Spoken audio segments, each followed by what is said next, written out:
Ay pagkakasarap po ng pares at lugaw din. Pero ang in-order ko ho ay aring pares overload. Kita nyo naman ang gigitata ang taba at pagkakalalambot na naman. Bago magtitinda pa ay garnay.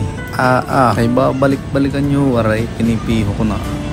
So ang aming business ay nag-start ng as lugawan lang since 2013, and then nung nag-pandemic, nag-stop kami. After pandemic naman, we started na magtayo ng business as lugawan and parisan. Hanggang ngayon ay tinatangkilik ng sambayanan.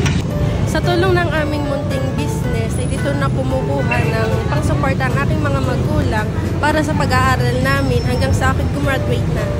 At ating titimusan na. 2-3.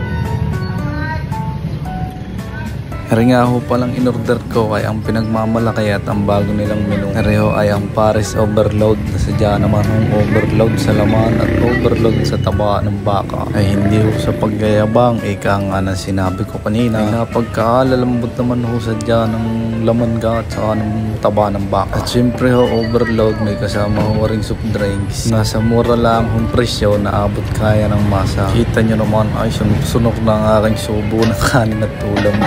Sira na naman ang dayay. Ay kung kayo'y napapaibig at kayo mapapadpad din ay sa Padre Garcia, ay huwag niyo palalampasay ng pagkakataon din.